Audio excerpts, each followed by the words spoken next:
welcome everyone, and thanks for joining us today. I just want to sort of explain a few do's and don'ts. So obviously you're in a Zoom webinar today, and we're going to be doing a panel. So we're going to be having a discussion amongst ourselves about the value of apprenticeships. If you want to ask a question, please feel free to ask a question at any point during this talk. You can put your questions in the Q&A box on that bottom black panel. It's right next to your polling section, and you should be able to just type that straight into the pop-up box there. So yeah, feel free to jump in at any point and sort of ask any questions that you'd like. Also feel free to ask them at the end if you'd rather do that, but we're here to sort of answer any questions that you have throughout. And Joe will be kindly hosting this for us, talking to our panelists about their experiences of being an apprentice. Okay, well, hello, good afternoon, everyone. Thanks for joining us. So I guess it was a good place to start with some introductions. Not really matters for myself, but I work at BJSS as the kind of head of, the lead on all early careers recruitment, which involves recruiting for our apprentices. So yeah, I'd say, as Fern said, I'll just be here to ask some questions and move the conversation along, but obviously be mainly the other four people that are on the call with us to kind of speak about their experiences. So I guess before we start, it'd be good for you to introduce yourselves. So I guess on my screen, Josh, you're at the top. So if you want to maybe start with for us. Yeah, sure, why not? So I'm Josh. I'm a marketing apprentice at BJSS. So I started in November 2019, so almost a year now. And I've really enjoyed it. Just to say that to start, I thought it's been great. I've enjoyed it so much. Yeah. Okay, cool. Jacob. Yep. Hello. My name's Jacob. I'm a software engineering apprentice with BJSS in Manchester, and I started in January, and I've never stopped since. So. And Jack. Hello, I'm Jack. I was a software engineering apprentice in Manchester. Started about 2 years ago now. And yeah, it's been awesome doing the apprenticeship. I've managed to work for 3 different clients so far. And yeah, it's been awesome. And finally, Megan. Hi, so I'm the digital marketing executive at the Juice Academy. I started my apprenticeship last August, and I've just recently finished my apprenticeship and finished the assessments a few weeks ago. Brilliant. So I guess obviously a group of questions to go through. So I guess guys, if you've got obviously you've got anything to add, and you can start the conversation, you can jump in at any point, but I'll start with a different person each time. So I guess Josh, because you're at the top, we'll start with you first of all. So the first question really was why was it that you wanted to become an apprentice first of all? Well, for me, I actually started at university doing marketing, and I realized like university wasn't for me. Like I wanted to just like get stuck in and gain some experience. I spoke to a few people that did apprenticeships, and they said that they really enjoyed it, and they got stuck in. So I wanted to learn some new skills and pick them up on the way. Found out what I really enjoyed within marketing, because I already knew that was where I wanted to go. So then I dropped out of university and looked for an apprenticeship in marketing, and then here I am. Worked out just fine. Okay. Does anyone else want to jump in on that? Yeah, I can. So I was kind of similar. It's like I did my A-levels, and then I was planning on going to uni, but then I took a gap year and did an internship in Newcastle, doing some lab-based work, and I found that I preferred working to learning. So I decided to not go to uni, and I started looking for apprenticeships instead. So. Yeah, so I've got a similar experience to Josh, really. Went to uni. I actually did chemistry at uni, hated it, ended up dropping out. And then I thought, what can I do now? I've already used my student fees doing chemistry. Can't go and do a computer science degree now. But then I was really, really excited to find out that, yeah, I could do an apprenticeship. And I could learn on the job, still get into that career path, and not rack up any more student debt. So yeah, get paid handsomely. Exactly, yeah. While you learn, can't you?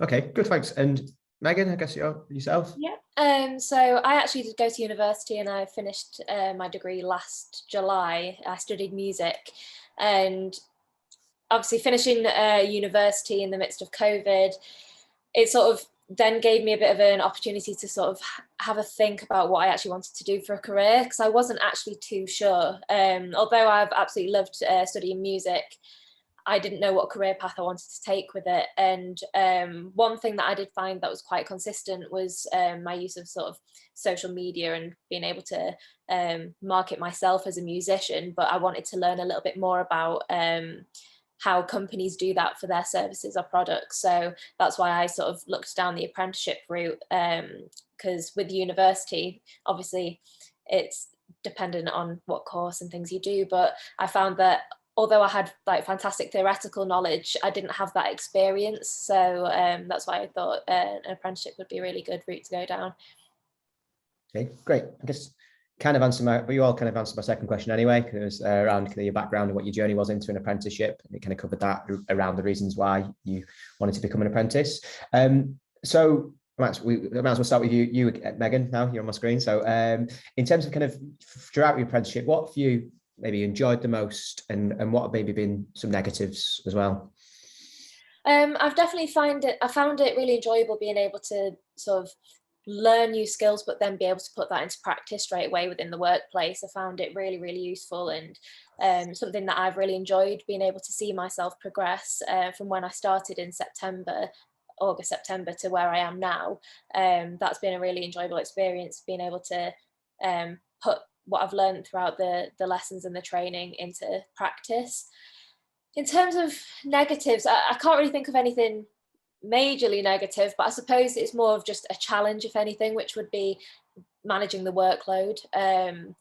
It's something different, where at university it's very much, here's a deadline, you know that deadline is going to happen, and then you just work towards it. Whereas obviously there's a deadline in terms of your assessments with an apprenticeship, but you then having to manage workloads in terms of day-to-day work and different tasks, and being able to manage and prioritize what you need to do. That was something that I found quite challenging, but again, I wouldn't necessarily say negative. It's just more of something that I found quite challenging at first, but yeah. Maybe challenges is a better word than the negatives. Yeah. What you've enjoyed and what have been the challenges, we'll go for that instead. I guess, Jack, do you want to jump in on that maybe?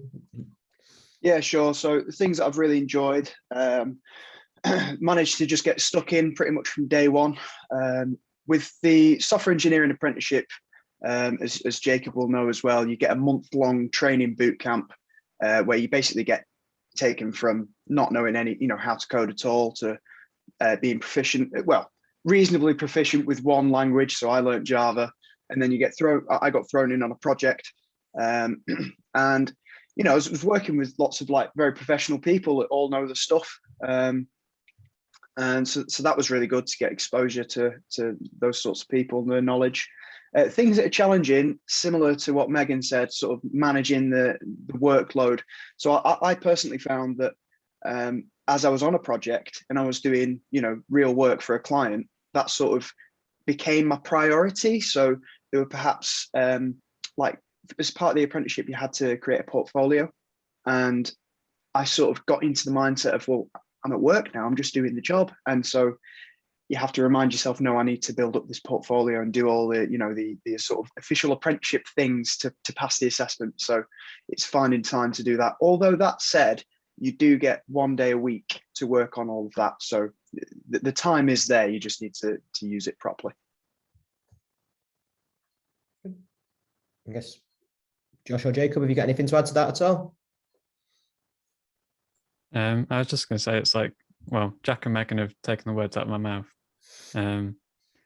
Yeah, it's there's never been a day that I've not enjoyed the work. Obviously, I find the apprenticeship, like doing the portfolio and the off the job, is a bit bureaucratic at times, but it's just a necessary evil, like Jack said. Yeah, it's just been great. Josh, anything so yourself? Yeah, I think I'm very similar to everyone else. I've just enjoyed having like no knowledge but no like actual experience.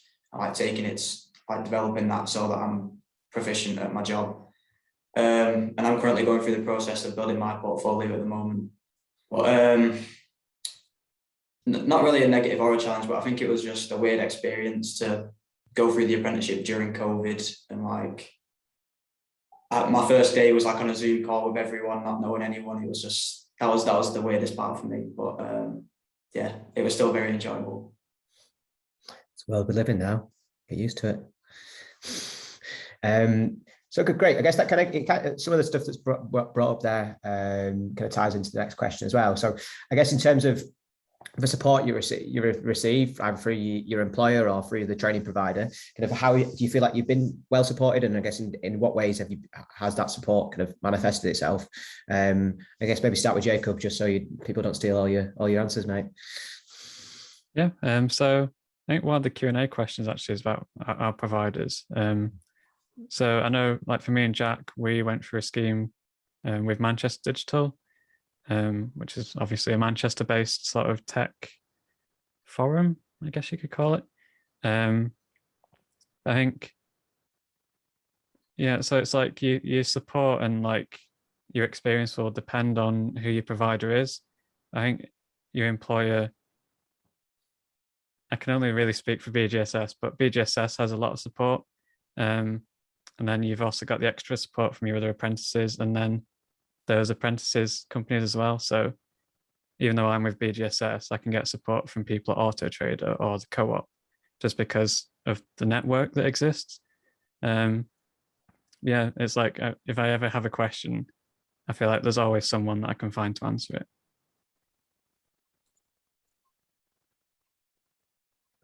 I guess obviously maybe Jack, you might have a similar experience as soon as you've been through the same provider.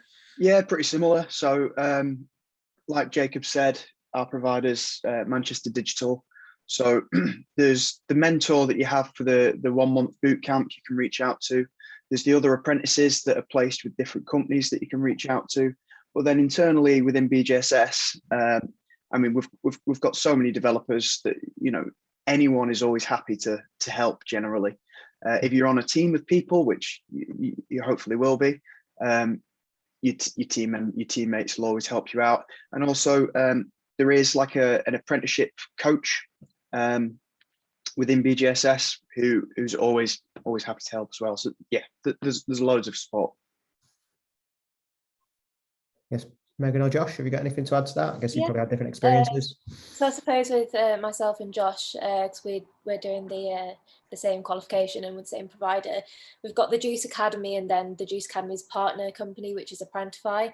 So we all get given a development coach and have monthly meetings with them, and they're there to sort of support you, and they're there for just to keep an eye on how you're doing with your apprenticeship work and how you're doing within the workplace as well. And then there's the Juice Academy team there, and the sister company Tangerine with the tutors, who are always there to provide support and advice in terms of the actual digital marketing work. So I definitely feel like I've been supported as an apprentice, especially with like the development coaches as well. That's been really useful. Yeah, it's the same for me really. With Apprentify and Juice Academy, they've both been like very inclusive and making sure I know what I'm doing when I'm doing it. And then the other end, BJSS, I've worked in 3 different teams, and each team, everyone's been like really helpful in helping me to learn new skills. So I didn't know anything about the Adobe suites, but now I can use Photoshop and Premiere Pro and After Effects and all these different programs that I never thought I'd be able to use. And that's just from people in my team teaching me and making sure that I know what to do. Okay. I think the main advice I give to any sort of people who want to become apprentices is it's cliche, but just ask loads of questions. Don't feel like there's any stupid questions. When you come in as an apprentice, people expect you to know pretty much nothing. So, you know, don't feel stupid. Don't feel like, you know, you're asking stupid questions, because you're not, you know, because you have to start from the bottom. And it's only by asking questions that you actually you learn. So yeah, that's something we try to instill in people that join us as graduates, or even people with more experience perhaps. There's not, like, you start in a completely new role. There's not an expectation that you're going to be kind of the finished article or really know a lot around what you're doing. So yeah, people are there to support you, and you got to remember, people have been in the same situation as you previously as well. So they've been there, and they know that they've required help at that time. So yeah, always ask people questions. I say to people, if you keep asking someone the same question, they might have a word with you. But but yeah, if you ask people questions, people are happy to support you and help you. Great stuff. What's, I guess the next question would be, what's your experience as an apprentice been so far, and is it what you expected? I guess, Jack, I don't know if you started any questions for us yet, so maybe you could kick that one off. Yeah, sure. So you said Jack, didn't you, not Josh? Yeah, Jack. Yeah, cool. Yeah, it's been really good. Like I say, I've managed to be on 3 different projects so far. And with each project, there's completely different teams of people, so you meet new people with different skill sets. The ways of working are different, so your day-to-day sort of changes. The tech stack changes, so the programming languages that you're using are different. So you just get exposure to loads of different things, which I think is really good. I think that's a really good thing about BJSS in general as well, because we are a consultancy. If you're working on different projects, you gain knowledge and experience in all these different things. So you've got a much larger toolkit to draw from for the future. Something I thought when I first became an apprentice, because of the jobs that I've worked previously, you sort of just turn up to work, clock in, do a job, clock out. Being an apprentice and doing this job, because you're constantly learning, you're being paid, but you're learning, and all the things you learn, you get to take with you wherever you go and whatever you do. So, it's been really good in that respect. I guess, is it what you expected it would be, or? It is what I expected, but probably better because of all the different things that I've learned. I thought I'd just learn like one programming language and just, stick to one thing, but I've sort of been able to branch off and look at, a bit of DevOps, different languages and testing, and loads of things. Good. Anyone else want to jump in? Anything to add to that? I was going to say, like, mine's pretty much exactly the same, just because me and Jack I'm basically the newer version of Jack at BJSS. And you're improved. Yeah. So yeah, my experience is sort of an echo, but it's like,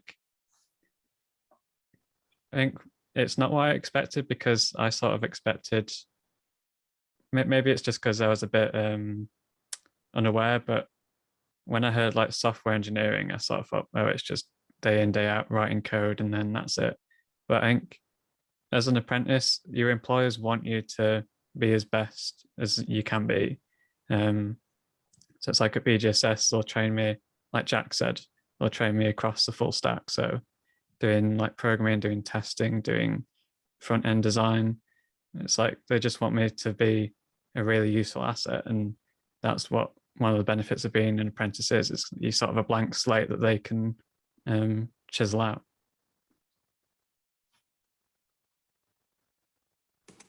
Yeah, for me, I didn't really have too many expectations, because my previous employment was just McDonald's. So it was kind of like, the team aren't really invested into your progression and stuff like that. So it was good to like get invested into my job and like actually enjoy it instead of flipping burgers. And it was just like, it just felt really nice to learn, to be honest. Like Jack said, you can get actually interested in the business. Like, we operate over so many different industries, and learning about, like, maybe writing a blog about retail or fossil fuel vehicles, it was just like actually interesting work. Yeah, I agree with Josh. It's sort of, well, with coming from a sort of university background, I didn't know what to sort of expect when then going on to do an apprenticeship, but it's definitely gone above what I even expected. I think it's been amazing to be able to network with many people within the industry that I want to develop a career into, and learn new skills and see myself improve like drastically from when I first started. So it's definitely been a fantastic experience. Okay, great. I think just to kind of cut in with one of the Q&A questions, we've got one here from Jessica. of how much does your schedule change throughout the day or week dependent on project direction? How flexible do you need to be? Go for Jacob first. I think you picked the worst person to ask. Especially at BJSS, it's in. Can I even say that? I don't know, to be honest. I'm currently on like an internal project, so it's very sort of tailored towards helping me as an apprentice. Like the client is BJSS, so it sort of adapts to me really. But I know probably Jack will jump in and say it depends on the client and this and that. So yeah, you've predicted it there, Jacob. It really depends on the stage of the project. Sometimes if you're working on something and you're still trying to work out what it is you're going to build, you might be in a bit of a research phase, and there might be lots of meetings talking about what it is you're going to build and how it's going to work. Whereas other times, lots of work, you will have already cut out a lot of the work, and you'll just be, chomping through it, trying to get things built. So it does change. Sometimes you'll have loads of meetings, sometimes you'll have barely any. Does that answer the question? I think that was all. It's about kind of managing your workload, isn't it? I guess it's like that's something that you have to get used to within the working world. There's certain times where you have busy periods, and there's other times where it's not as busy, and it's about you managing your workload. I think maybe sometimes it's maybe a little bit more difficult with being an apprentice, because you've got to manage obviously your portfolio as well. But hopefully, if you're with a good provider, you'll get some support from them as well, and the organisation will support you, and they'll understand that you've got that alongside working. I think it does vary depending on kind of how busy periods and stuff, I guess.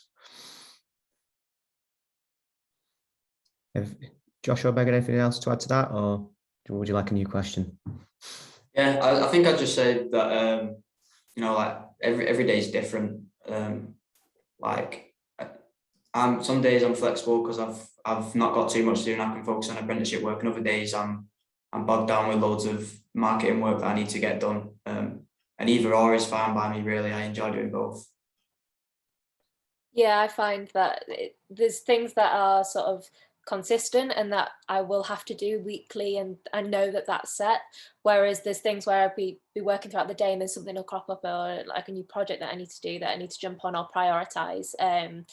And like Josh said, there may be days where it's slightly quieter, so I was able to then focus on apprenticeship work if that was the case. Great stuff. I guess yes, this in terms of when you joined the business that you work for, were you given quite a clear idea of what your potential opportunities would look like? So what your career could look like on completion of your apprenticeship and kind of a further afield? Like, were you given a kind of a clear idea of what that path could follow? I don't know who wants to start with that one.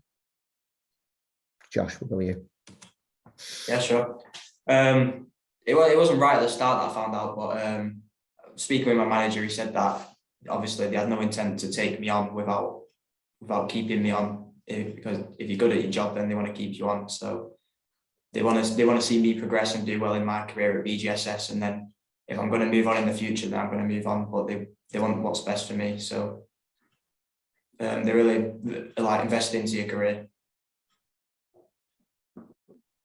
I found that too, in terms of not right at the very start, but I then was sort of told the sort of avenue I could go on to within the company, but also there was discussions about different roles and things you can go into with like completing the junior content producer apprenticeship. So like being able to specialize in certain areas, whether that's specializing in graphic design or SEO.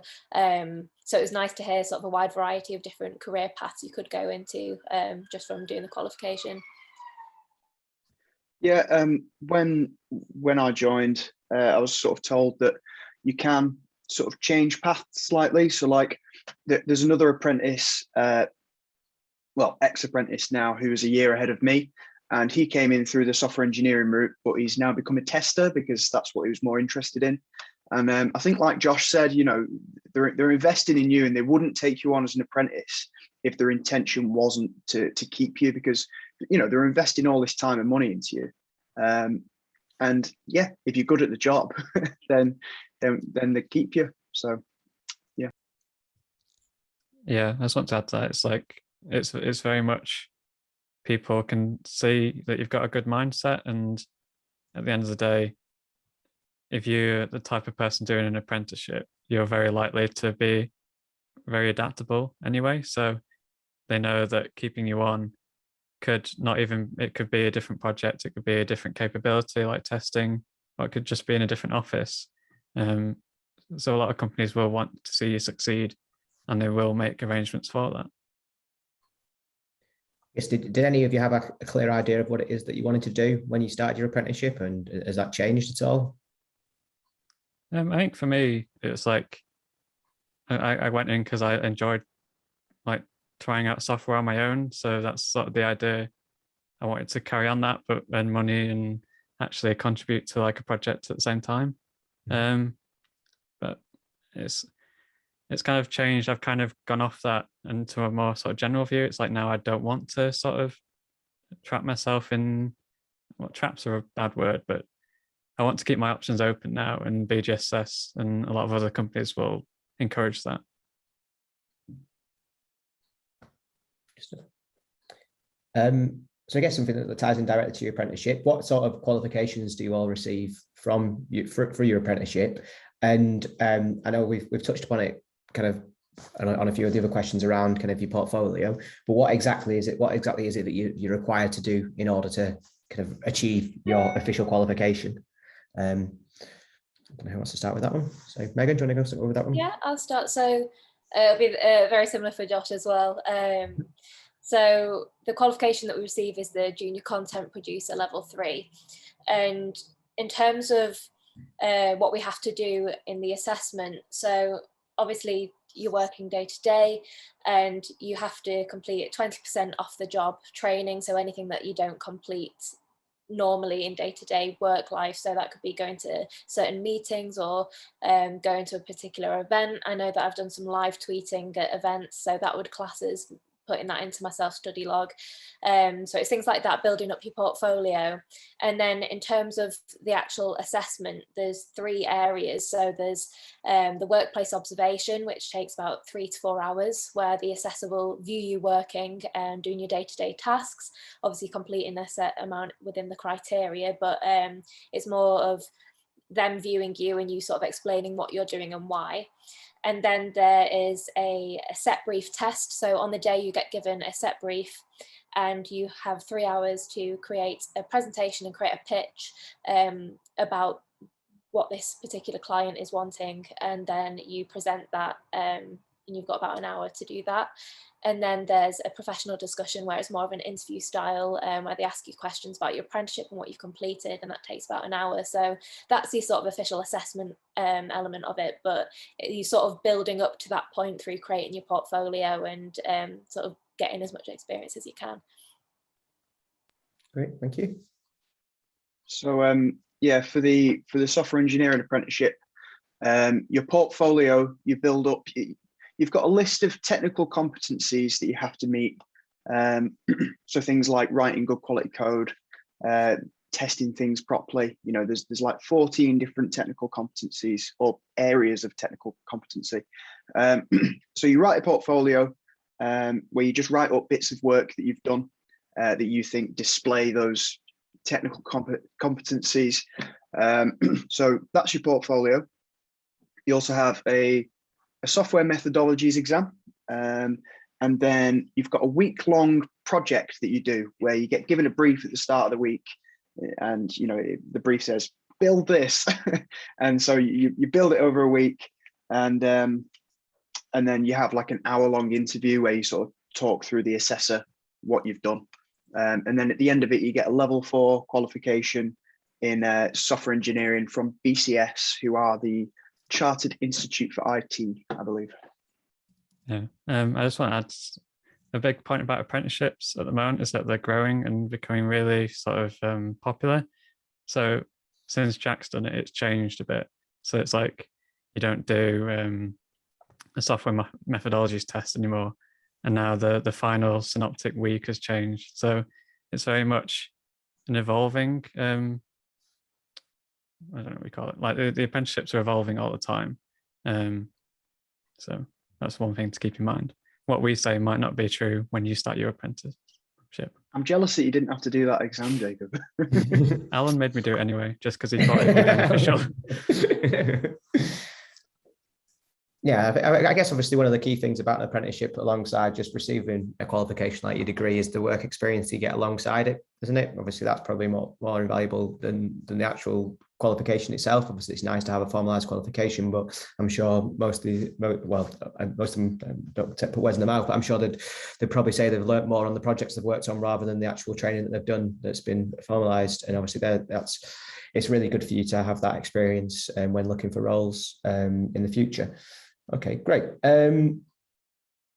So I guess what have we got here? So what do you need to do in an apprenticeship, and what is the application process? So I suppose I guess this is slightly different for each individual, but it's, maybe it's about who's available to do an apprenticeship, and what was the application process like for yourself?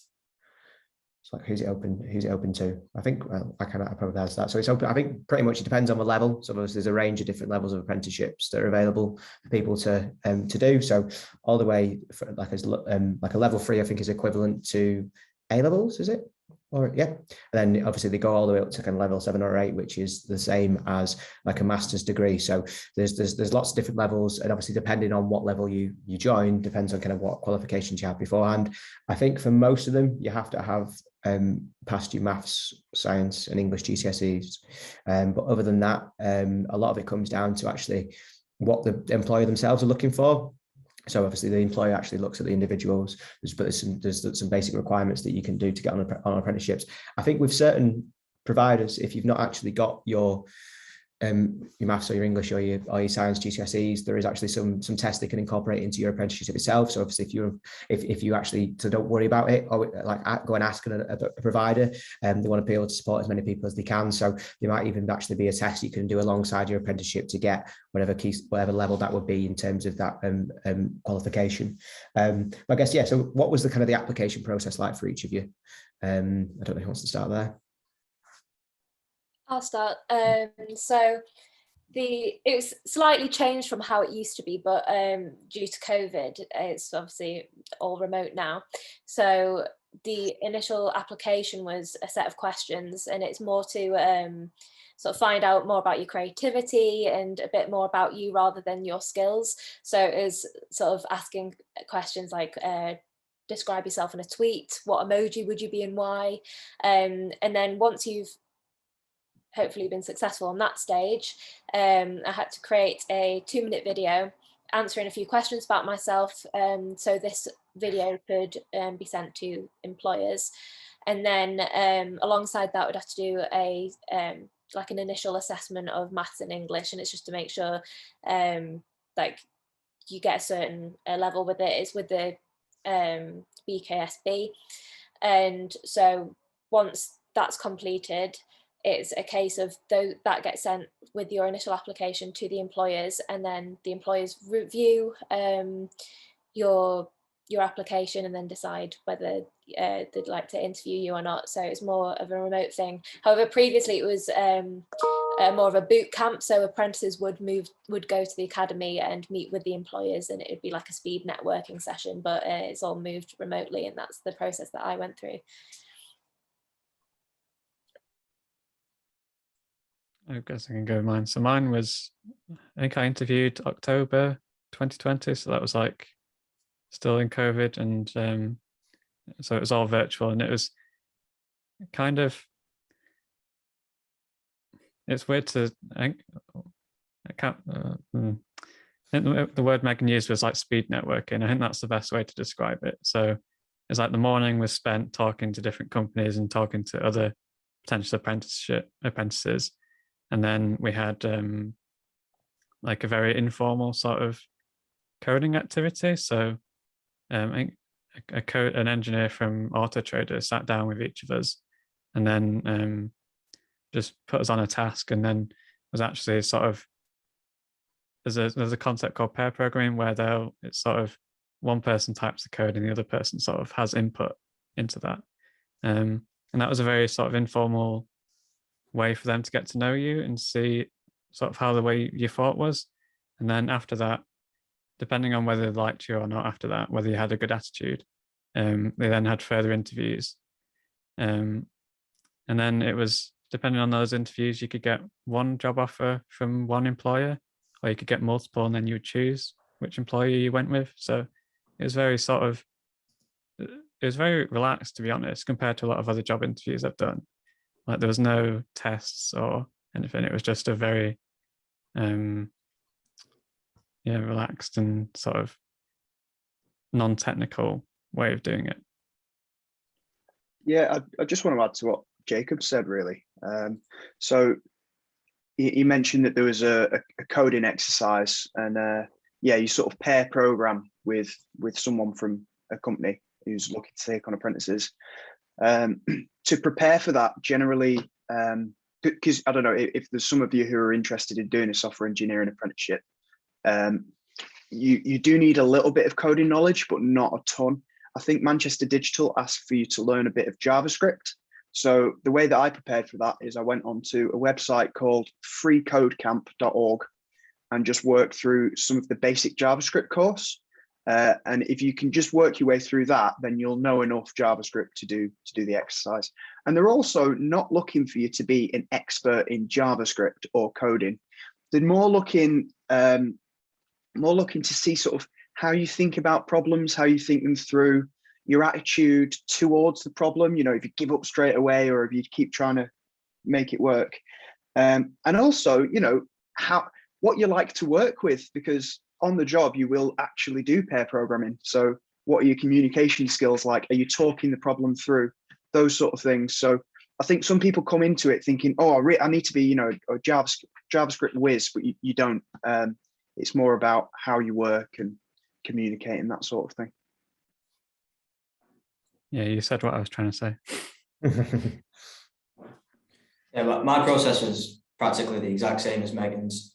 Just like what Jack said, then I definitely think when people are hiring for an apprentice, they're looking like at the content of your character and who you are as an individual, because they just want someone who's motivated to work and who has a desire to learn more than your knowledge on the apprenticeship. Great. And I guess is there any advice you would give someone looking to do an apprenticeship? So I guess any advice you provide someone now, so either when applying for roles or before you start something, is there anything that you wish you would have known, or kind of good advice that you could provide to someone? I don't know, who wants to start with that? Jacob, do you want to go first? I think the advice I was going to give is to like sort of just keep at it. Like I was searching for a job for like a year and a half, an apprenticeship, and it got really tough a lot of the time because I was working at Asda and that was really stressful during COVID.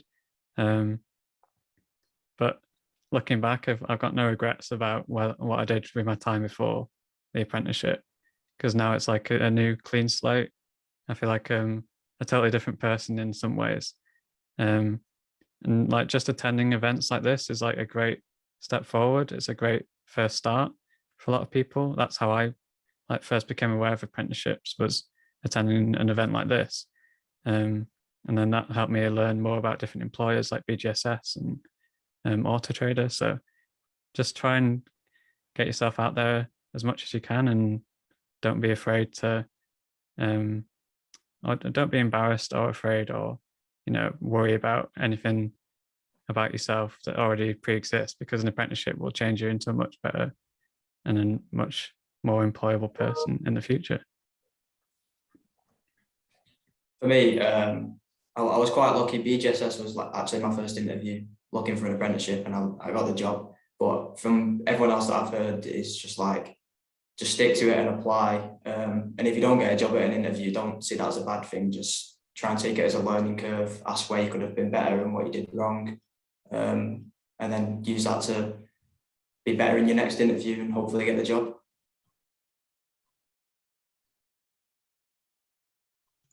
Yeah, I think just try and have, it's cliche, but try and have a can-do attitude when you're speaking to people. And yeah, just keep trying to apply for things. Don't feel like you're underqualified, because when I started, I knew absolutely nothing except for that JavaScript course that I mentioned from Free Code Camp. And just be open to ask questions and accept that it's going to be a lot of learning in, you know, the first year or so. It just is, but it develops you as a person. So yeah, I'd say do your research. If there's a particular career that you know you want to go down, see what apprenticeship opportunities there are for that. Like Jacob mentioned, attend things like this, ask questions. Don't be disheartened if you don't get one. Just keep applying and learn from it. I think that's one thing that is difficult with apprenticeships, is that I suppose an employer may only be wanting 1 or 2 apprentices, whereas at university it's you might be on a course with 150 people. But it's one of those things, if you keep at it and you keep motivated, it's really, really worth it in the end. Another thing I want to say as well is it's never too late to do an apprenticeship. Like, if I'm probably the youngest on my apprenticeship scheme, and it's like the oldest is in his 50s. So it's nothing to worry about if you think, oh, I'm too old, or even if you're in like a completely different field, it's like there's a lot of transferable skills that you can have. And again, like we've said a lot, your attitude plays a big part. So I suppose it's breaking that stereotype of, now it's not necessarily just people who are straight out of school. You've got people who want to change a career, or people straight out of university, whatever. So it's nice to see people from different backgrounds doing apprenticeships.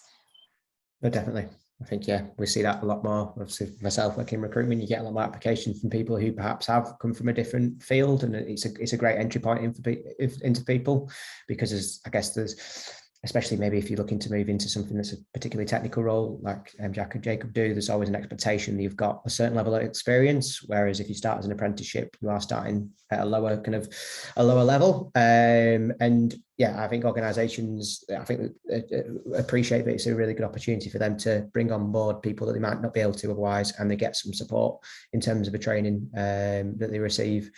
So yeah, I guess if it's something that you're interested in, there's such a wide range of different apprenticeships available as well. Then it's always growing. It's such a big growing field, and there's really good opportunities. So you might think you've got quite a niche interest, but there might actually be a course out there that could get you into that particular field.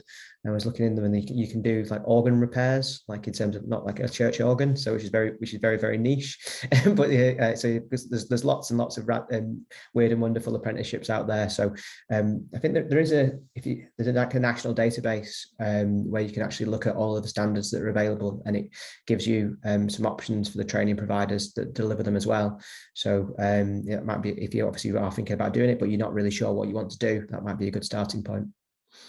I'd just like to add something in terms of, you know, if you are applying for apprenticeships, I know that a lot of people actually get turned away from being shortlisted because in the CV or cover letter, they don't really talk about why it is that they want to do that apprenticeship or be in that industry. So they'll list, you know, any of the experience that you list, even if it's from things that are different. So let's say you've worked in retail or something like that, and you don't feel like it might link to the apprenticeship that you're doing, that you want to apply for. Try and link it in some way, or just try and come across as being really enthusiastic about doing the apprenticeship. Because yes, I've read some CVs where they just don't talk about what it is they want to do at all, and they get turned away. So try and cater everything towards the apprenticeship that you're applying for. A question in the Q&A box, which I think is probably most relevant to you, Joe, is a level 3 standard sort of apprenticeship. When you're recruiting for those sort of entry level roles, are they sort of what you require? Is that what you're looking for? Would you look for a higher level, or is that recognised? So I guess, as I said before, I don't think when people, so if you're looking to apply for your second role, perhaps after you've completed your apprenticeship, I think people as a recruiter are probably more interested in the actual work experience that you've got. Okay, I think that's the kind of the key kind of differentiator. So yeah, it's nice for you to have that qualification, but I don't think people are looking for a specific level. It's more obviously what work have you done with that organization that you've worked within? Because I think within our organization, we give people the opportunity. So if obviously Jack has completed his level 4, if he wanted to go and do a level 5, I think there'd be an opportunity for him able to do that. But I think it's up to the individual, because you might think, actually, it was great to have that. It was a good entry point for me moving into the business, but I'm actually learning a lot more on my project, so I'd rather focus on that.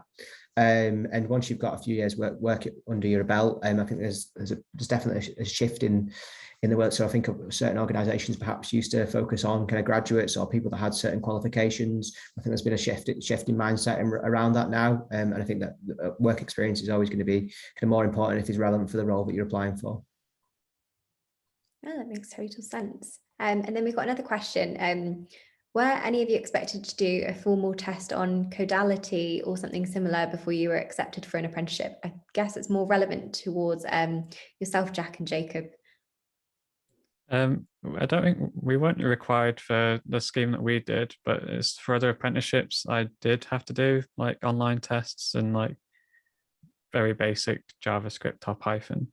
But it's entirely dependent on the employer. It's like some employers want like pre-recorded video interviews, and they'll have 20 steps to get like employed.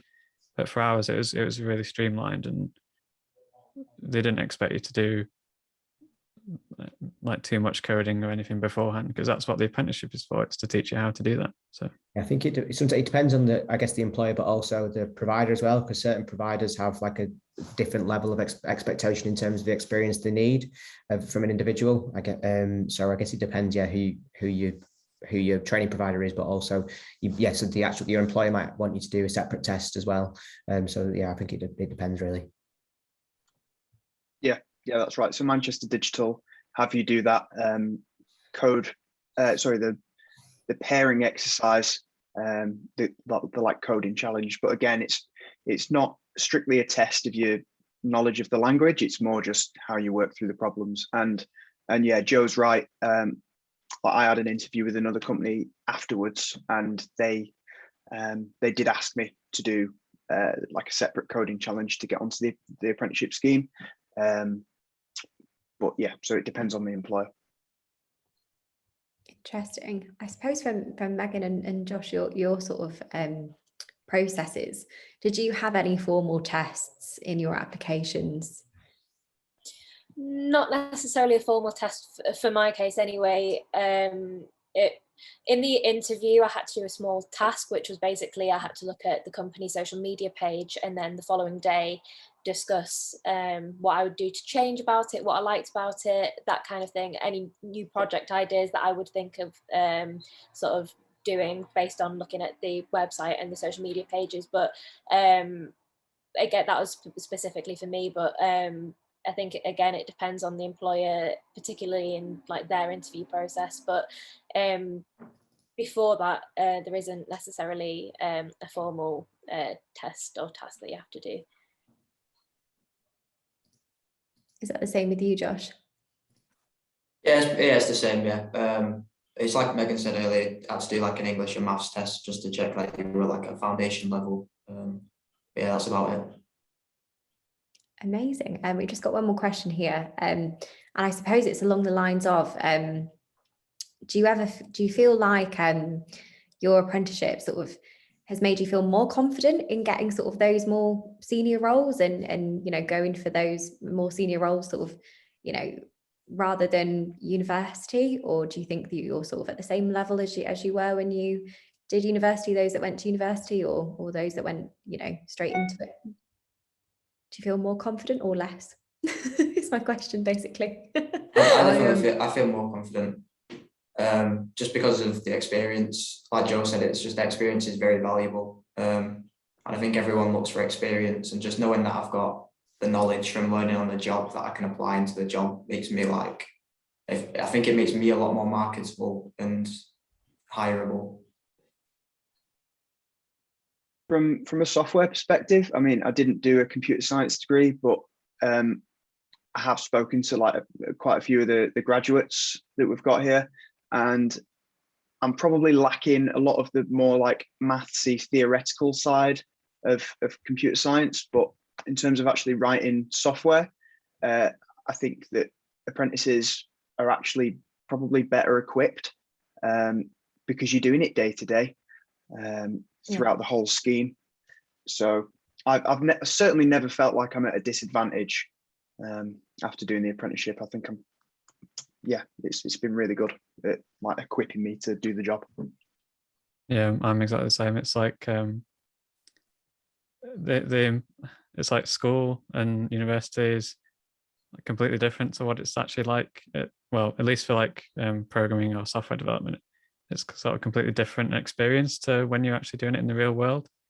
And because you start off in the real world with an apprenticeship, it's like you've already got a head start on like a lot of the graduates. So people say to me a lot of the time, it's like, oh, you're better than a lot of senior devs I've worked with, or you know a lot more than the graduates do. So it's I definitely feel like I'm on sort of a leg up, and I could be I'm definitely more confident if I wanted to apply for like a more senior role or something like that. Yeah, I definitely feel more confident at this point at the end of my apprenticeship now than what I was at the end of my degree. I mean, I know it's a completely different subject, but in terms of my skill set and knowing sort of my ability and being able to develop my career, I definitely feel that I'm in a better position now than I was at the end of doing my degree. So it's definitely been very beneficial for me doing the apprenticeship. Thank you, everyone. That makes total. I don't know if you have any other questions, Joe, at all that you want to go through. I think we've pretty much touched on everything that we wanted to talk about. No, yeah, I think we've covered it off, unless anyone's got any other questions that's in the chat, but I think we've covered a fair bit, haven't we? I don't know if you have any advice for anyone on the call that might be looking at applying for an apprenticeship at BJSS. Yeah, I think like when you're applying for an apprenticeship, I think Jack gave some really good advice there around, I guess it's difficult sometimes, especially if you're either a school or a university leaver, you haven't got much work experience previously. It's great to be able to see any kind of personal projects or kind of personal training or development that you've done in your own time. So kind of try and tailor it towards what you're applying for. More often than not, people usually look to go into an apprenticeship, and maybe it's something that they've got an interest in at least. So if there is something that you've done that's relevant, even if it's not kind of formalized education or in the commercial world, kind of include that on your CV. I think sometimes they're the kind of things that make people stand out from each other. As you could probably, like, if you're getting someone you get 4 CVs and they've all done the same qualifications at school, those like actual personal projects and showing a bit of personality, and kind of clearly show that you've got a keen interest in that area are the things that make you stand out. And I guess obviously like Jacob said as well, like, don't get disheartened. There's always, I guess more so than ever now, there's a lot more competition in this particular field. You I guess it's use it as a good learning experience as well. It's a great opportunity for you to actually understand and get some practice in interviewing. You'll eventually be able to find something that's suitable for you, and hopefully, like Jacob's situation, you'll end up in a place where you feels like obviously a really good fit for you, and it's a great way for you to a great place for you to develop. Yeah, that makes total sense. And if they wanted to reach out to us, would that be on the contact us place on the careers website? Yeah, they can do, or you can make a message to me directly if they want, which my email is just joe.campbell, so my name at the top there with a dot in it, and then at bjss.com. Perfect. I'm assuming they can reach out to you on LinkedIn as well. Yeah, you'll be able to find me on LinkedIn, yeah. And you guys, if anyone has any questions that they want to ask you individually, are you happy to be reached out to as well on LinkedIn? Yeah, absolutely. Amazing. Well, thank you so much for your time, and thank you very much for sharing your stories and everything that you've been through so far. And it sounds like you're on brilliant journeys. Thanks, Joe, for being an amazing host and giving us some more information on apprenticeships and sort of your opinions there. And thanks for all of our attendees for joining us as well. And I hope you enjoyed this. If you do want to reach out, as I said, we're all happy to receive any messages from you. Just connect with us on LinkedIn or pop us an email. And have a lovely afternoon, everyone. Cheers, everyone. Thank you. Bye. Take care, everyone. Cheers. Bye. Bye.